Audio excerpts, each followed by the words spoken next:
An eerie bridge in Scotland looks completely normal, but it has actually killed hundreds of dogs. But why? From the story of an abandoned concrete bridge amidst the dense forests of Brazil, to an island that vanished from the Gulf of Mexico. Today, we will learn about some mysterious places that are hard to believe upon seeing them. Not only this, but they also include the Atlantis of Argentina, the ruins of a settlement that today present a horrific sight. Welcome once again to Mystery Hub videos. You must have seen many old bridges. But the 130-year-old Overtoun Bridge in Dumbarton, Scotland, is full of mysteries. This bridge was specially built to give access to a mansion called Overtoun House. At first glance, the bridge looks like any other ordinary bridge. But there is one thing that makes it quite different from the rest, and that is that this bridge is a suicide bridge for dogs. Yes, over the past few decades, hundreds of dogs have jumped off this bridge, killing themselves, and that too without any specific reason. People say that sometimes some dogs survive after falling, but are severely injured. While some reports also suggest that occasionally, injured dogs climb back onto the bridge and jump again to end their lives. The number of dogs that have died is reported differently in various reports. But it is true that no other animal, but only dogs, jump from this bridge. Due to these incidents, various theories circulate around the Overtoun Bridge. According to some people, especially those who follow Celtic paganism, this bridge is considered a place between heaven and earth. Whereas some locals believe that this is the work of the ghost of a widow who lived in the nearby mansion, who has been named the White Lady of Overtoun. Another popular theory is that in 1994, an insane father threw his small child from this very bridge, and the negative energy of this accident compels dogs to do the same. Apart from all these bizarre theories, some researchers have also suggested more understandable reasons. In 2006, animal behavior expert David Sands investigated this bridge. He noticed that the number of small animals, especially minks, in the jungle beneath the bridge was very high.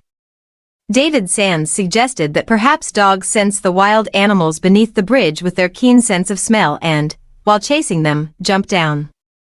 Experts have also suggested that the design and location of this bridge are such that when dogs climb onto its wall, it seems to them as if the flat surface continues and there is no gorge below. But this theory has also not been properly established yet, as no solid proof of its being true has been found so far. For many years, this case of Overtoun Bridge has remained a mystery.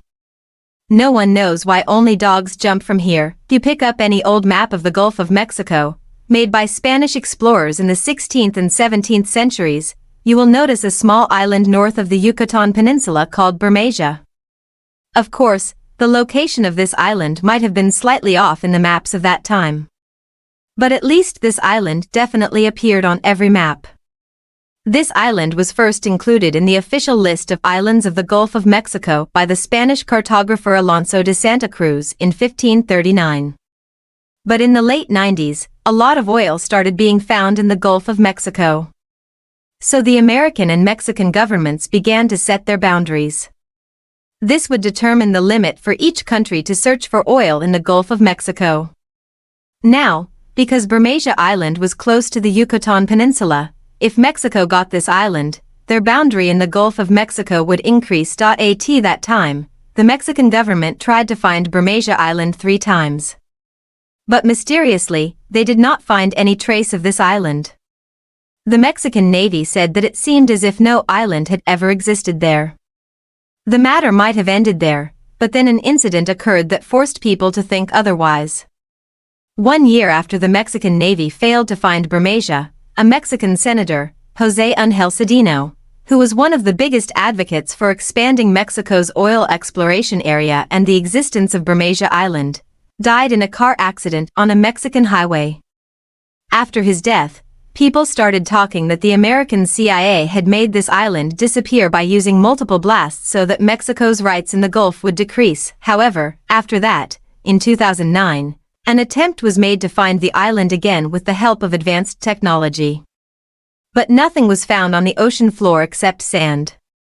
After these failed attempts in 2009, the president of the Mexican Society of Geography claimed that perhaps centuries ago, Spanish explorers intentionally showed a fake island here to mislead their enemies. But whether Bermeja Island truly never existed, whether a natural force made it disappear, or whether it was intentionally eliminated from here, the truth remains a mystery to this day. A mysterious structure exists in the middle of the dense forests of Brazil, which seems to be part of some city. This concrete structure is more than 130 feet high and 1,000 feet long. It has tunnels, walls, and a huge concrete foundation, which the jungle is slowly swallowing over time. From a distance, it looks as if someone has picked up this structure from a city and thrown it into the middle of the South American jungle without any purpose. Such a structure in the middle of the jungle creates a quite strange and mysterious atmosphere. But in reality, this structure is about 50 years old. The BR-1001 highway in Brazil is a very famous and long route, with a length of more than 3,000 miles. Work on building this highway started in 1950. In the 1960s, work began on an important part of this highway, named Viaduto Petrobras. Its purpose was to connect Rio de Janeiro and Santos in São Paulo through the jungle. After 16 years of hard work, this part was close to completion. But at the same time, an economic crisis hit Brazil. The situation became so bad that the government did not even have the money to connect this Viaduto Petrobras to BR-1001. Then, at the last moment, plans were changed, and BR-1001 was connected to another coastal highway, and thus this Viaduto Petrobras was left incomplete. Since then, the jungle has been slowly overpowering it, and this place now remains only as an attraction for tourists. In the 1920s, about 400 miles from the city of Buenos Aires in Argentina, there was a small tourist village called Villa Epecuén. This village was on the banks of Laguna Epecuén, which was a salt lake. This lake was quite famous because it was said that bathing in its water could cure many skin and bone diseases. Soon, this place became a weekend getaway for the wealthy people of Argentina. This village had a railway station and a population of 1,500 people. At its peak, in the 1970s, 5,000 people could stay here at once. Due to the fame of Villa Epecuén, a lot of money was invested in it, and many hotels were built so that visitors would have no difficulty in spending the night. But it seems that not much attention was paid to the dam that separated this city from the salt lake. And then, what was feared, happened. On November 10, 1985, a storm broke the dam, and for the next 2 weeks, water continuously filled the village. Eventually, all the people had to leave Villa Epecuén. After a few days, the condition was that the village and the houses in it went under 30 feet of water. 25 years later, in 2009, when the water started to recede, the rubble of the submerged houses began to present a terrifying scene. From above, its actual streets and houses where 1,500 people lived can be seen. Wild bushes and rusted buildings present this village as a ghost town. Today, Villa Epecuén attracts photographers and tourists from all over the world who come to see the ruins of this famous village. Due to the salt in the water, a white layer has covered the structures, which gives these ruins an even more terrifying look.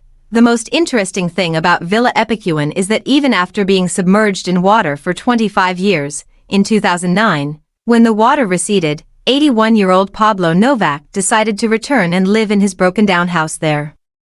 Out of the 1,500 people in the city, he was the only one who returned. As the sole resident of Villa Epecuén, Pablo was made the city's cultural ambassador in 2020. But sadly, in January 2024, at the age of 93, Pablo also passed away. With Pablo's passing, Villa Epecuén once again became completely uninhabited. Decades ago, this city became famous because of tourists, and even today, only tourists come here. We hope you will fully like and share this Mystery Hub video as well. Thank you very much for your loving comments. See you in the next amazing video.